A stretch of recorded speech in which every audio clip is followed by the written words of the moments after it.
Tanya seru, tanya jawab seputar ruqyah.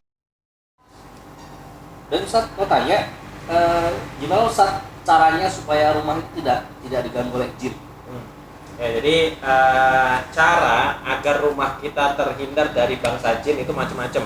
Yang pertama yang harus kita lakukan adalah kita hilangkan segala bentuk kesyirikan dari rumah. Contohnya, kalau misalnya di ventilasi rumah ada gantungan-gantungan, entah itu nanti gantungan mohon maaf minyak bumi atau lain sebagainya, atau bahkan ayat Al-Quran digantung atau ayat kursi digantung, nah itu harus diturunkan, harus dihilangkan. Kenapa? Karena ketika kita masang, secara tidak langsung kita berharap kepada benda tersebut untuk melindungi rumah kita. Padahal kan Al-Quran itu fungsinya apa? Dibaca kan? Ketika dibaca baru ada obat, baru menjadi pelindung. Ya samalah seperti kita kalau minum obat.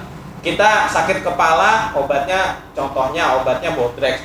Terus kita biar sembuh, kita kita tempelkan Bodrex di kepala kita. Nah, tiba-tiba kira-kira sembuh nggak pusingnya? Kan nggak bakalan sembuh. Karena petunjuk pemakaiannya adalah dimakan, ditelan, bukan ditempelkan di jidat. Sama seperti Al-Quran, ayat kursi, petunjuknya dari Allah dibaca, bukan ditempelkan di pintu atau di jendela. Nah, itu yang pertama. Kemudian yang kedua, hilangkan segala bentuk kemaksiatan dari rumah. Contohnya apa? Alat-alat musik, kemudian sesuatu yang melalaikan. Pokoknya kalau bisa jangan sampai ada kemaksiatan yang dilakukan di dalam rumah tersebut. Kemudian yang ketiga, menghilangkan gambar-gambar yang bernyawa atau lukisan-lukisan.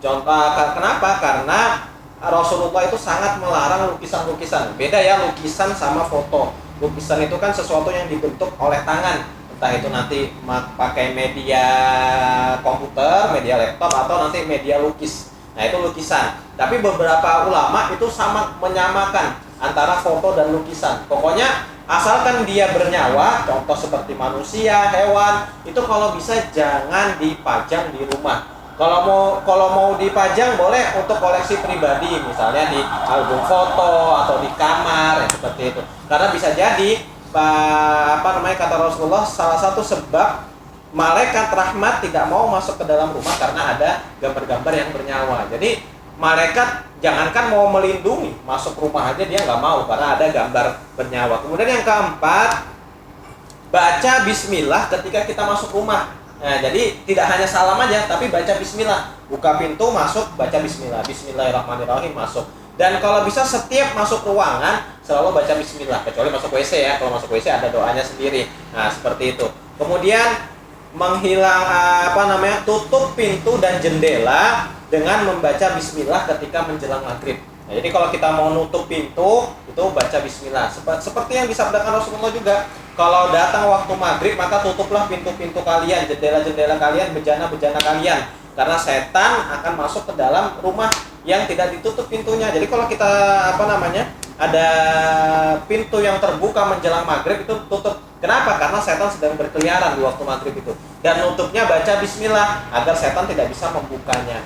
Nah, kemudian biasakan membaca Al-Quran.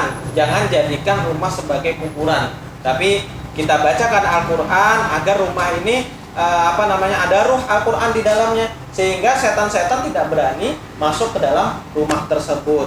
Kemudian biasakan zikir pagi dan sore untuk penghuninya, rajin melakukan ibadah di dalam rumah, dan yang terakhir bisa dengan melakukan ruqyah rumah. Jadi misalnya rumah di video sebelumnya kan kita udah membahas ya tentang gangguan jin yang mengganggu di rumah seseorang. Nah, agar gangguan itu hilang, bisa melakukan ruqyah rumah. Nanti rumahnya diruqyah, kalau perlu penghuninya juga diruqyah, agar apa yang ada di dalamnya itu Allah hilangkan semuanya. Gangguan-gangguannya itu Allah hilangkan semuanya, seperti itu. Oke, baik Ustaz. Terima kasih jawabannya, sudah sangat jelas sekali. Semoga kita bisa mengambil manfaat dari jawaban tadi.